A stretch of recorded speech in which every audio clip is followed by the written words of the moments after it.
Welcome back to breakfast. They're man's best friend, your fur babies. But dogs can also be big, furry financial liabilities.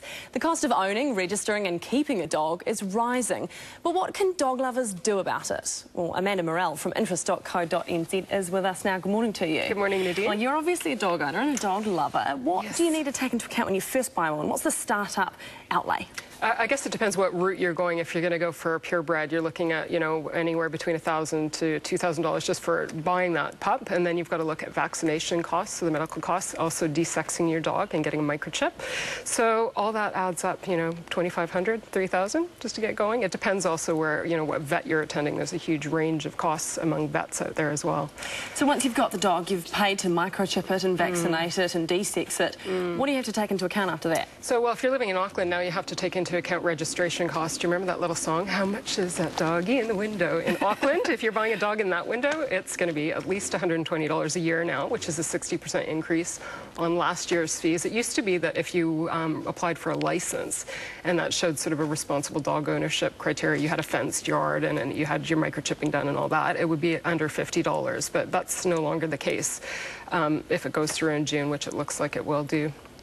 So, I mean, obviously you're not going to not have a dog. If you've got one, you love it, it's your best friend. Yeah. But how can you offset some of those rising costs? Yes, I've been asking this myself, and I've been, really, you do have to do your homework and shop around. For example, somebody I know got their dog microchipped out in Waitakere. It was a $20 fee as opposed to a $106 fee that you'd be facing in Ponsonby. So, you got to just be a bit crafty, invest a little bit of time. Just don't be rushing out and making those, splurge impulse buys like spending, hundreds of dollars on dog toys and doggy daycare and all those things. I pay my neighbor, $2 to look after my dog. Don't tell him that you could be getting more at the doggy daycare. But, just being sensible and trying to get some competitive costs to keep things a bit under control. What about insurance? Because I know that this is a relatively recent advent, but if you've got a really expensive dog and you've put a lot of money into it, I suppose you want to protect it. Does it make any sense? I guess it would in some cases because you factor in vet bills if you have an accident or your dog gets cancer or whatever, and the costs there are off the chart exorbitant. So you could pay anywhere between $25 to $36 a month for that extra bit of insurance that would cover you off in that event.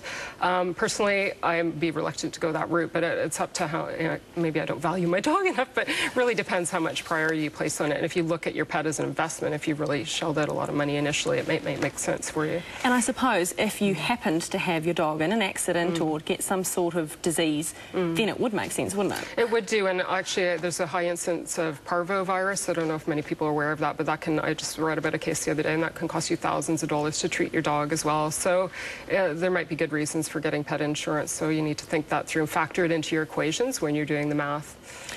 I guess, though, if you're on a tight budget, is dog ownership necessarily for you, or do you have to offset that with the kind of joy they bring to your lives? I guess you do, but if you're on a tight budget, it really doesn't make sense. I'd suggest hiring a dog. You could take mine out for a walk on the weekend if you like.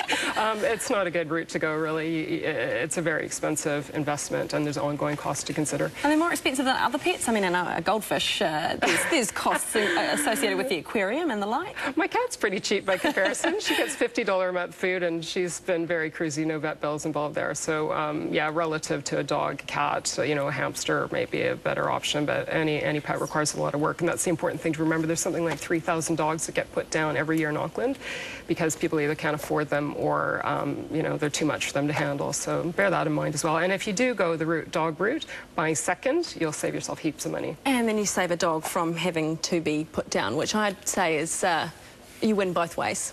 So, Yes, excellent stuff. Thank you very much, Amanda Morrall from interest.co.nz. Back to you, Corinne and Petra.